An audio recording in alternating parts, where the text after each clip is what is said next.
What happens when a police officer reports being hunted by something that isn't human and is left traumatized? Another officer is hit by a mysterious energy. Federal agents come to silence his case. These two encounters share a disturbing connection, a pattern of official denial. These are the official accounts they tried to erase, and it begins at around 10 on the night of July 11th, 2008.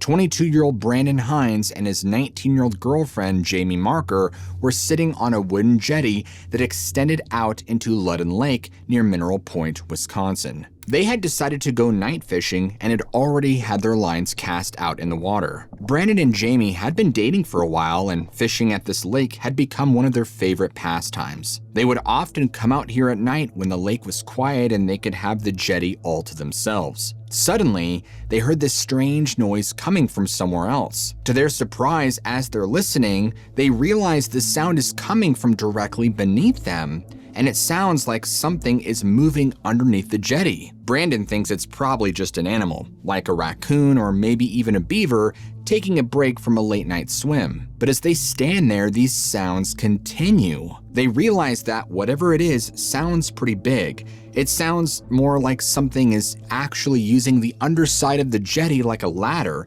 methodically climbing up the support beams beneath their feet. Brandon and Jamie look at each other and they both can see that the other one is terrified. The wooden boards beneath them are creaking with each movement, like something heavy is shifting its weight from one to another. Jamie asks what it is, but Brandon can only shake his head and admit that he doesn't know. But he's gonna try and scare it away. He walks over to where the sounds seem to be coming from, and he stomps his feet hard on the boards of the jetty, hoping to frighten away whatever animal is underneath, but it doesn't work. So he takes out his flashlight, flicks it on, and starts shining it down between the cracks in the wooden planks, hoping to see whatever is down there. But he can't see much of anything between the boards, just that there's movement. For a moment or two, things are quiet, until suddenly, they both hear this loud splashing sound coming from the other side of the jetty, like something has just moved across the water underneath. Both of them instantly turn toward the noise and start looking for whatever this is, and it's getting louder and louder. Bam! They finally see it. Something pale is rising from the water's edge of the jetty close by, and as the figure pulls itself up onto the jetty, they immediately realize that, okay, this isn't a normal animal here.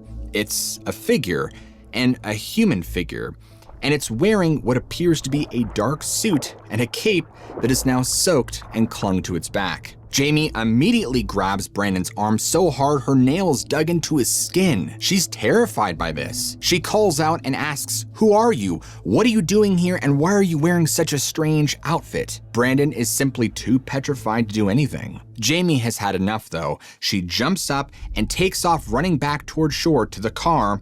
Brandon finally snaps out of it and points his flashlight right at this person's face. What he sees is a pale, white face with dark, sunken eyes and wet black hair. It's like something from his childhood nightmares. As the light hits its face, this stranger doesn't even flinch or attempt to shield their eyes. They just stared back at Brandon, emotionless. Out of total fear, Brandon threw his flashlight at this thing and turned to run. And by the time he reaches sight of the car, he can see that Jamie is already inside with the doors locked. She's crying and frantically motioning for him to hurry, but by the time he makes it, she unlocks the door, and the second he's inside, he speeds away. Immediately, both of them went to the police and reported it. They did dispatch officers to investigate, but by the time they arrived, there was no sign of anyone. The couple's fishing gear was still on the jetty, but Brandon noticed something strange when he went back to get their fishing gear. The flashlight was mysteriously missing, the same one he'd thrown at the figure. What Brandon and Jamie didn't realize at the time was that this wasn't the first time someone reported something like this in Mineral Point. This video is sponsored by Tempo. Nights like this, chasing down reports, combing police files, trying to make sense of what people saw, you blink and it's 1 a.m. That's exactly when I'd cave and eat junk.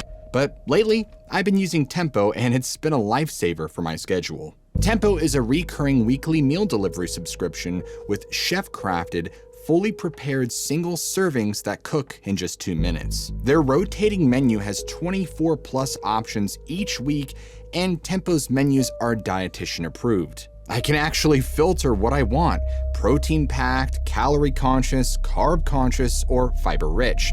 So it supports a healthy lifestyle without me pretending I have time to meal prep. What sold me is the real ingredients and familiar feel-good flavors. I'll pull a protein-packed option on a late edit night, microwave it, and I'm eating in 2 minutes. No mess, no cleanup. And each week, I get new, fresh, flavorful meals at my door. Mindful choices, there are 20 of them on the rotating menu, so it never feels repetitive. If you want better for you meal prep without the prep part, head to tempomeals.com or click the QR code or the link in the description to try Tempo for yourself.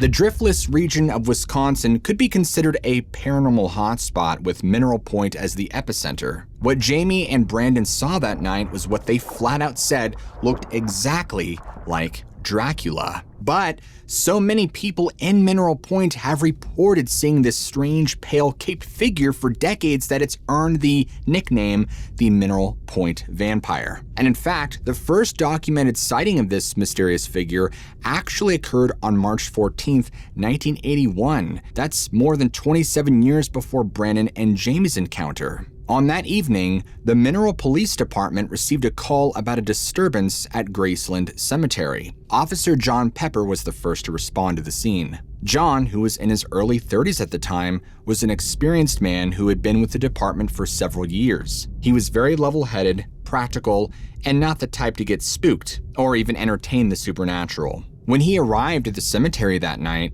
he expected to find something mundane, like teenagers or maybe somebody vandalizing, but that's not what happened. As John stepped out of his squad car, he could see that the cemetery was covered in a light dusting of snow. The moon was giving off enough light that he didn't immediately need his flashlight. But as he walked among the headstones looking for any signs of a disturbance, he suddenly spotted this enormous figure standing near a cluster of graves in the older section of the cemetery. Once he got a better look, he explained that the figure was wearing what appeared to be a long black cape and had a face that was completely white, like it had been painted. He also noticed it was standing significantly taller than the average person, but despite being startled by what he was seeing, he kept his composure and called out, announcing who he was. He demanded that the person tell him what they were doing in the cemetery at this hour. For several seconds, this person didn't respond, and when they finally did answer John's questions, they didn't speak. They made what John would later describe as a low, animalistic growl. The figure turned and ran. John immediately gave chase, but as he threaded his way between the headstones, he was shocked by how fast it seemed to move. Despite being in great physical condition, John just couldn't keep up. This caped figure easily outpaced him, running through the cemetery at almost an impossible speed. He saw the border of the cemetery up ahead, and he was relieved because it meant that the intruder was cornered. There was a 6-foot-tall barbed wire fence separating the cemetery from an adjacent cow pasture. The person, stranger, had nowhere to go. When the intruder reached the line, John was still lagging a good distance behind, but he was close enough to clearly witness what happened next. And it's something that stayed with him even up until today. The person leapt into the air and cleared the entire 6-foot barbed wire fence in a single bound, landed on the other side in the pasture, and took off in the darkness. John knew there was nothing he could do, but he was obviously shaken. John and fellow officers did arrive back on the scene to examine things. They were determined to find anything. They scoured all around. They found footprints in the snow leading up to the fence, but there were no footprints on the other side where this person should have landed. It obviously didn't make any sense. Only days after this did reports start flooding in from residents of Mineral Point. A tall figure in a cape with a white face had been sighted, sometimes near cemeteries. There were reports of it with glowing red eyes and others that reported unnatural speed and agility. The sightings created a sort of mass hysteria in Mineral Point, so much so that even the police department was affected. Police Lieutenant Bill Trott would later admit that during this time, some officers refused to respond to calls at Graceland Cemetery at night. they would only do it during the day. But after those initial 12 days in 1981, reports of the Mineral Point vampire died down, and for many years it became just another local legend. But then, in March of 2004, more than 2 decades after the initial sightings, something happened. The figure returned. The police department received multiple phone calls from an apartment complex on the edge of town. Residents were claiming that they were being harassed by a strange person. The person, they said, was acting odd. They were hiding in a tree near the building's entrance, and supposedly, this person would lunge down at people whenever they walked by, scaring residents who were just trying to get to and from their homes. Officers were dispatched, and when they arrived to investigate, they weren't expecting to find anything out of the ordinary. As they approached the tree, they saw exactly what had been described in the calls. A person with a completely white face, wearing a cape, perched in the branches high above the ground. But as they approached, it didn't move. It was perfectly still, watching them as they approached. Eventually, one of the officers called up to the figure, asking them to come down from the tree. To the policemen's surprise, the figure complied. But as soon as its feet hit the ground, before officers could approach to question or say anything, really, this thing took off running. It turned into a blur like it was moving with crazy superhuman speed. Naturally, officers immediately started chasing the intruder, but just like Officer John Pepper years before, they couldn't keep up with this. And just like in John's account, they soon thought they had the thing cornered. The police officers pursued the intruder to the edge of the premises where there was this 10-foot concrete wall separating the complex from an adjacent property. But when the stranger reached the wall, they were amazed. Instead of stopping and giving up or changing course, this thing either jumped or somehow flew right over this massive wall. This sent all of them into a mad scramble to get to the other side as quick as possible.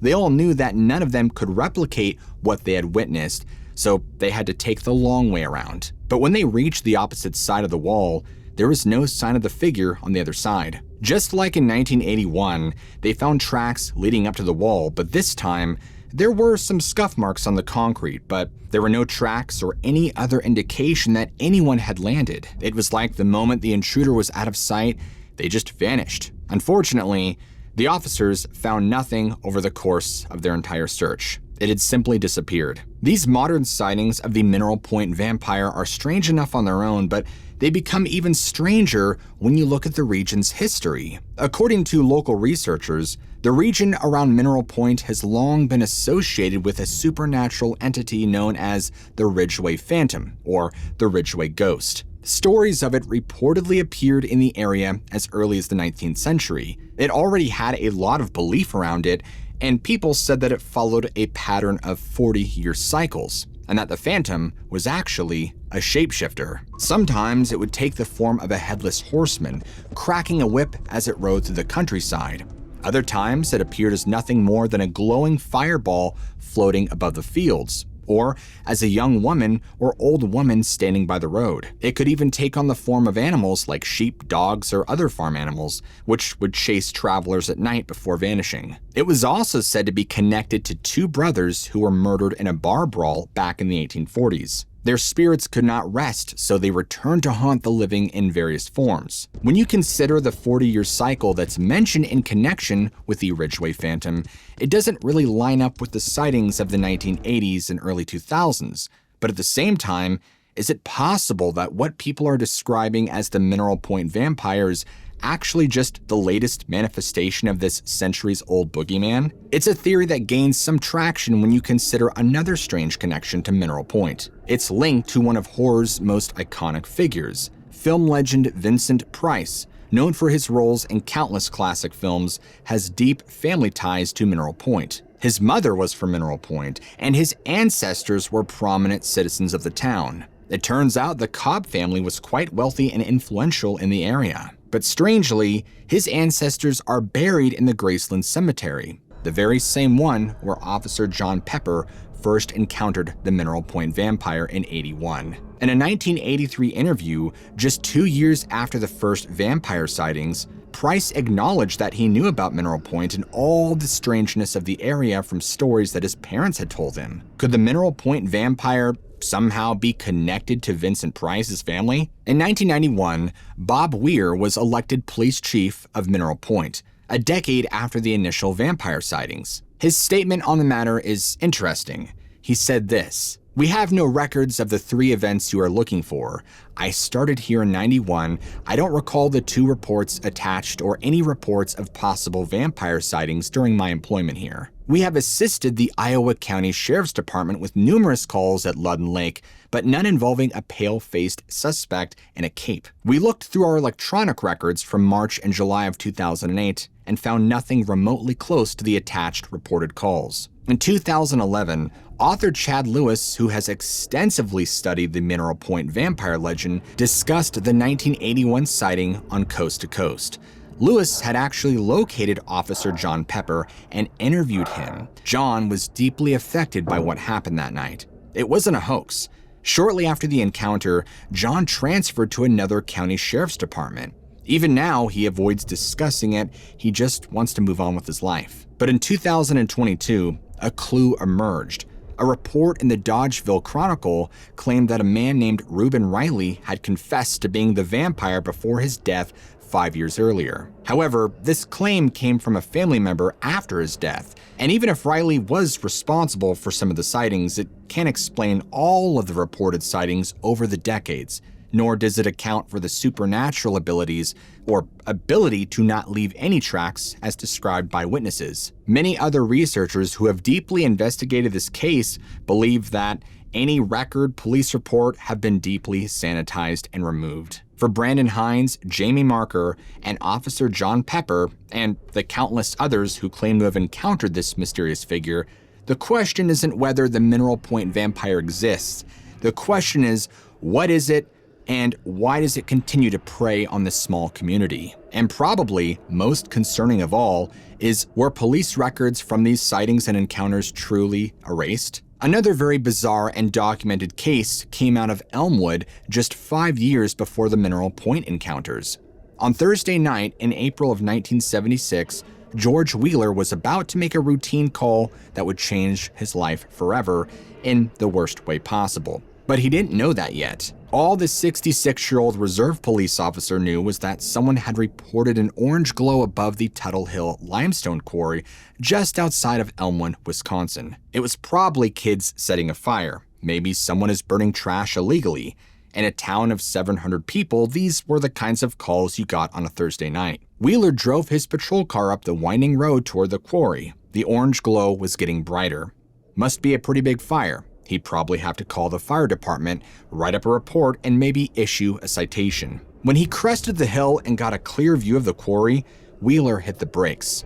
What he was looking at wasn't a fire. Hovering about 100 feet above the ground was a silver disc the size of a 2-story house. The orange glow was coming from a dome on top of the craft, so bright it was like looking into the sun. 6 bluish-white lights ran along the side, and there were windows, actual portholes, and inside the windows, Wheeler could see shadows moving. The thing had legs sticking out from its underside, like landing gear, except it wasn't. It wasn't landing at all, it was just hovering, and there was something else. This black tube, kind of like a hose, extending down from the craft into the trees below, like it was siphoning something. Wheeler grabbed his radio, and his hands were shaking, and he says, "My God, it's one of those UFOs again." Wait, again? Before dispatch could respond, the craft started to rise. Wheeler watched it climb higher into the sky, and then came a flash. A brilliant blue light burst from the craft and hit Wheeler's patrol car. There was a loud whoosh, and then everything went dead and the engine cut out. Something hit Wheeler, not the car, him. He couldn't see it, but he felt it pass through him, like electricity, but not quite. It was like heat, but cold at the same time. His vision blurred, his head spun, he slumped in the driver's seat trying to understand what happened, and then the radio crackled back to life. The dispatcher's voice said, "Unit 2, do you need assistance?" But he could barely speak. When he was able to, he said, I've been hit by a UFO." Now, a few minutes later, David Moots pulled up to the scene. Moots wasn't a cop, he was just a local who'd heard the call on a scanner and came rushing to help. He found Wheeler still in his patrol car, pale as a sheet and trembling. The officer was trying to get out of the car but couldn't seem to manage it. His legs weren't working right. Moots asked George what had happened. Wheeler looked at him and told him one of those UFOs had hit him. Moots would later tell investigators that Wheeler kept saying, "One of those UFOs," like this wasn't the first one. Like UFOs were something people in Elmwood already knew about. And as it turned out, Moots was right. That same night, at the exact same time Wheeler was at the quarry, other people saw it too. A housewife on the other side of town reported seeing a bright orange object shaped like a half moon hovering over Tuttle Hill. Paul Fredrickson got a call from the police chief's wife telling him to look outside, and when he did, he saw an orange glow over the quarry. They all saw the same thing, and they all reported it. But George Wheeler was the only one who got close. Wheeler was taken to the hospital that very night, but doctors couldn't find anything physically wrong. But he wasn't right. He had a splitting headache that wouldn't go away. He was weak, like his body had been drained of energy, and he had horrible, horrible nightmares. Every time he closed his eyes, he was back in the car watching the light come toward him. The doctors decided to keep him for several days, running test after test, but everything came back normal. All they could really do was send him home with some painkillers and told him to rest. But a few weeks after the encounter, Wheeler couldn't remember what had happened. The man who had given a detailed report about the craft now said it was all fuzzy, like trying to remember a dream. He knew something had happened at the quarry. Meanwhile, investigators were looking at Wheeler's patrol car. What they found baffled them. Every single spark plug port was burned out. The starter was fried, and it was obvious this wasn't normal electrical failure. Something had hit that car with massive amounts of electromagnetic energy. But Wheeler had just had the car serviced. We're talking a full tune-up. Everything was working great right before he drove to that quarry. And over the next few months, Wheeler's health continued to worsen. The headaches turned into blackouts, and he became very physically weak. He could barely get out of bed. His family basically watched him waste away, and no doctor could explain why. By October, just 6 months after his initial encounter, George Wheeler was dead. The doctors could not explain it. A healthy 66-year-old man had encountered something at that quarry, and 6 months later, he was gone. There was no medical explanation, just dead. Shortly after the encounter, a federal UFO working group showed up in Elmwood. Nobody knew exactly who they were, FBI, Air Force, or some other agency, but they were asking questions. People reported seeing men in black suits at the quarry, interviewing eyewitnesses and taking all sorts of measurements. They spent days investigating. The initial report Wheeler filed appeared in the April 1976 APRO Bulletin, which is a private UFO research newsletter. It was a big deal enough that university professors came to investigate themselves. Unfortunately, answers never came. Nothing was ever released to the public about this. But there's a twist to the story. It turns out that Elmwood had been having UFO sightings for months and months around this time, and the night of his encounter, Wheeler alluded to multiple UFO sightings. The whole town knew something was happening, but nobody wanted to talk about it.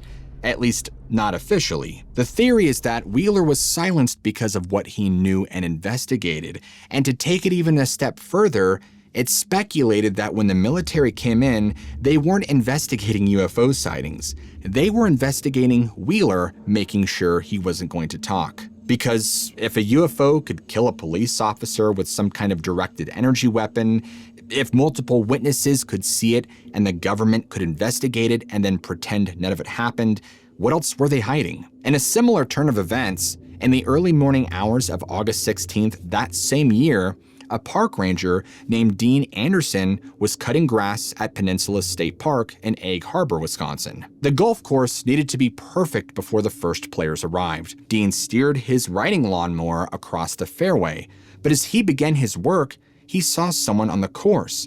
Initially, he figured it was a trespasser, maybe someone who was drunk and had wandered onto the fairway. It does happen. So he turned the mower and headed toward that way. He got within 10 feet before he realized this wasn't a drunk. This wasn't even normal.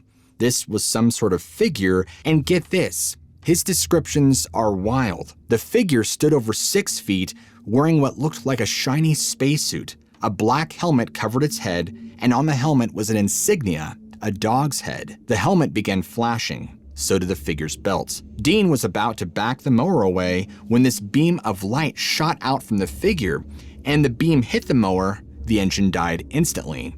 Dean, in a panic, tried to restart it, but it wouldn't do anything.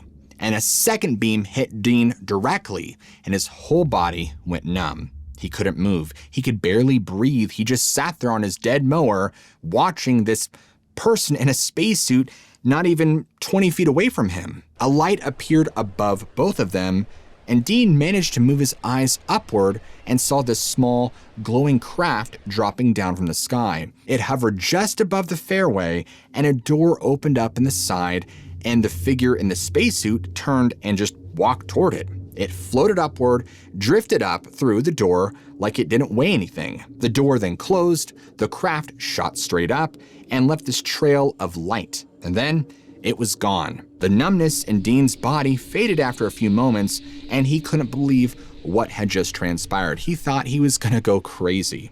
His mower started on the first try, but something had happened internally to Dean. First off, who on earth is he going to tell, and what is he gonna say? But secondly, he could see that there was proof on the fairway, that there were these very large footprints pressed into the grass. Supposedly, he measured and photographed them and estimated them to be about 8 inches wide and spaced 5 feet apart. Whatever made them were not human. At the time, he continued to keep quiet and just went back to work. Well, 1 week later, on August 23rd, 1976, at the same time, roughly 4:15, he was cutting grass again at the same place, and this time, it wasn't a small craft. This thing was huge.